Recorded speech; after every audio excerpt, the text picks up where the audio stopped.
Noong nakarang araw, nag-order ako sa H&M and dumating na siya ngayon. Ang bilis lang, kala ko bukas pa, pero 2 days lang, dumating na kaagad. Buksan natin kung kasya ba or maganda ba yung in-order ko. Tadaan! Ito ay wide thigh jeans. Wow, I like the color. Hala, parang malaki. Wide high waist jeans, size 36. Hala, ba't parang perfect ito na size sa akin. Pero parang malaki sa dito sa bewang. But yeah, i-try muna natin. Ganito siya. And yung sa likod, ayan. And sa naman, ayan. Yung kanyang perfect. Ang ganda ng tela. Ang ganda ng quality. Ito naman ay blouse. Perfect for the spring and summertime. Actually, meron akong ganito dati. And noong nanguha ko ng apple, sinuot ko. Namitas pala ng apple, sinuot ko. Ayun, naman dyan. Oh. Wow! Size ano to siya? Size small. H&M linen blend. Ang ganda ng quality. I like the quality. Ayan. Parang malaki lang tong size small. Dapat extra small na lang pala yung ginawa ko. Pero mas okay din yung kapag mayroon pa tayong space. Mas relaxing. Ito namang isa ay hala, akala ko cotton. Hindi nagbabasa. Hindi pala ito cotton. Ito naman ay, ang tawag nito? Bodysuit. Akala ko cotton, pero hindi pala siya cotton. Yung hindi ko alam kung anong pangalan sa tela na to. Polyester. Uy. Pero ang ganda ng niya. Maganda yung quality. Perfect yung size sa akin. Ayan. Hindi sobrang sikip. Hindi naman malaki. Perfect. Hello, ang ganda. Nakakalaki ng puwet yung high-waisted. Gusto ko na ngayon yung high-waisted. Hindi na ako bibili ng yung low jeans. Hala, ang ganda. Parang gusto ko na. Hala. Bibili pa ako nito ng isa pa. Ibang kulay naman. Grabe, super comfortable. Perfect. Hindi siya ganun kakapal. Yung tela, hindi ganun kakapal. Tapos, ang sarap sa balat kapag summer or spring. Ito naman yung blouse. Wow! Pwede din silang partner.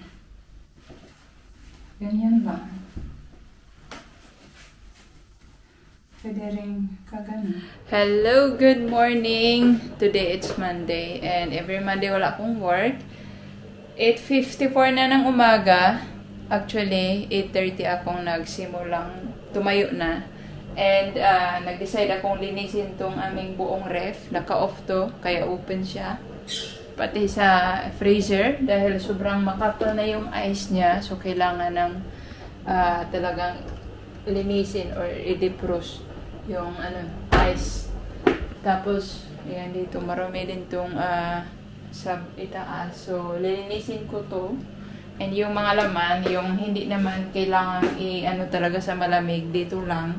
Pero yung kailangan talaga na sa malamig, sa labas ko sila nilagay dahil malamig naman today. Ayan, yung mga milk and cheese, kung ano-ano pa. Tapos, dito, ayan. Dito naman yung iba.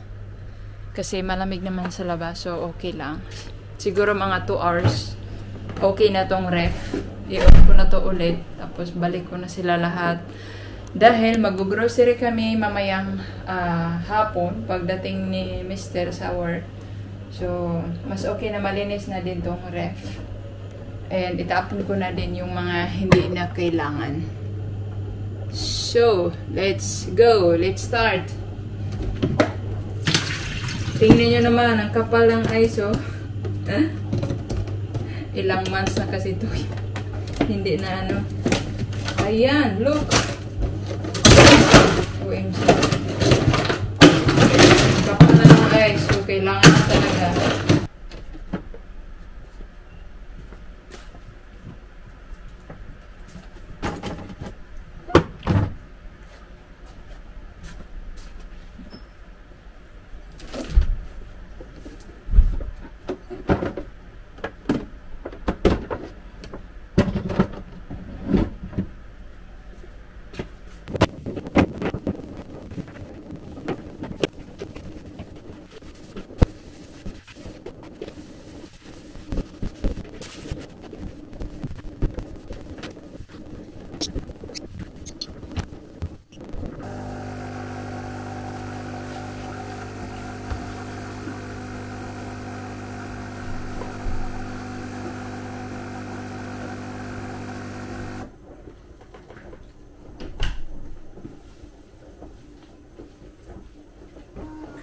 This is my favorite breakfast now. Toast.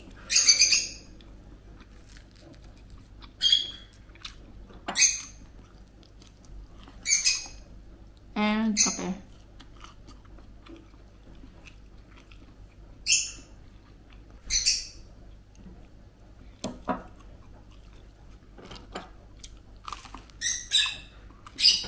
Finally, after 2 hours mahigit, natanggal na lahat yung ice and tuyo na siya. Kaya kailangan kong ibalik yung mga laman dito. Yung iba nabalik ko na pala. Yung dito na lang yung hindi pa sa freezer.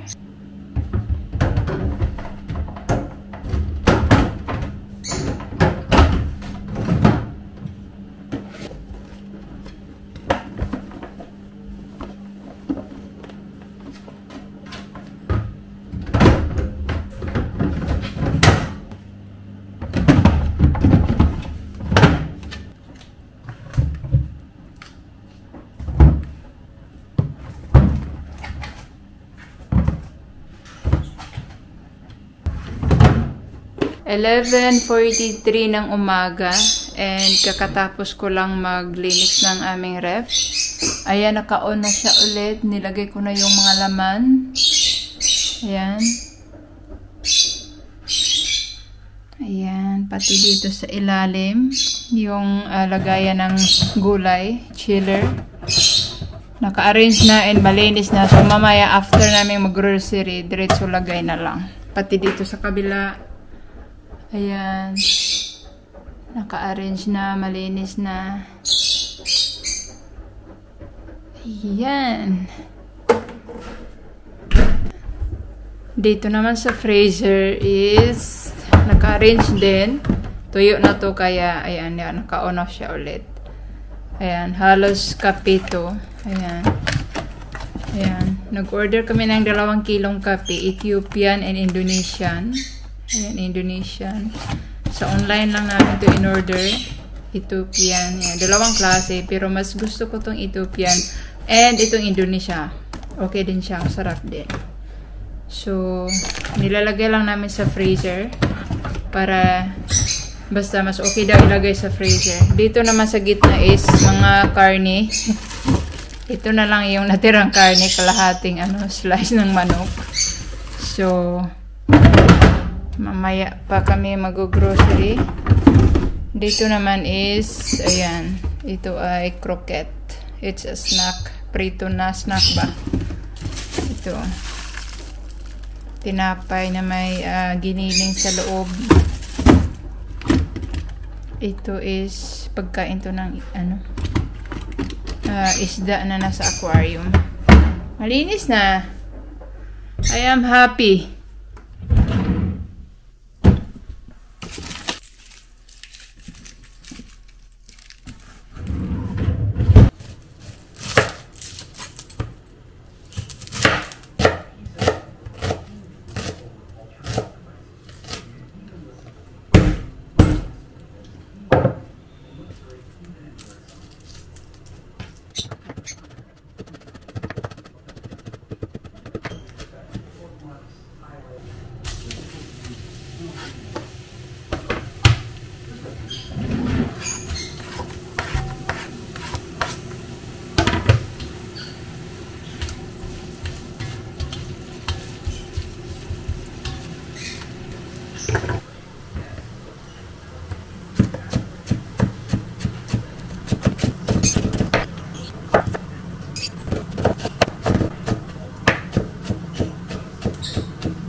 Medyo malamig na itong giniling bago ko nilagay sa itlog. Dahil kapag sobrang mainit pa, maluluto na yung itlog. Ito, tama na ito.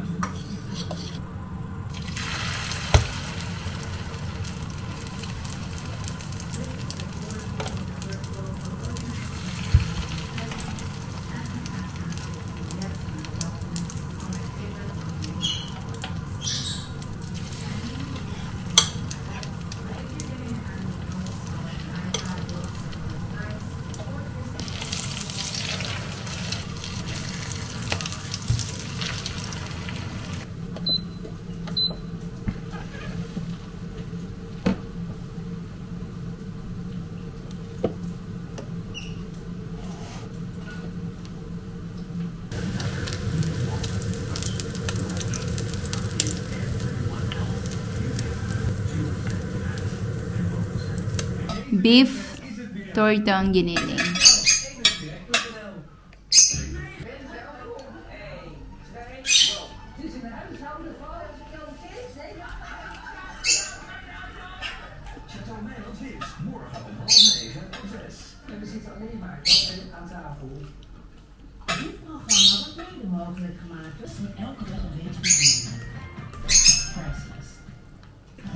Maar het gaat niet echt in de noedel.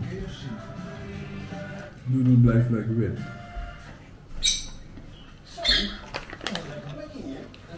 Itong yum-yum na noodles from Thailand, mabibili lang to dito sa supermarket nila dito, pati yung Korean. Pero yung sa atin sa Pilipinas, sa Asian store lang talaga mabibili.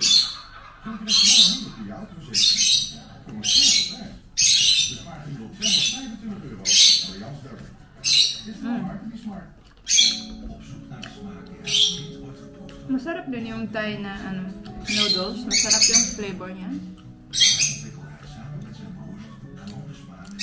Pero mas gusto ko talaga yung sa atin, yung Lakimi Shin noodles from Korea. Try natin. Ano ba ito flavor? Hindi ko alam ano flavor. Yeah.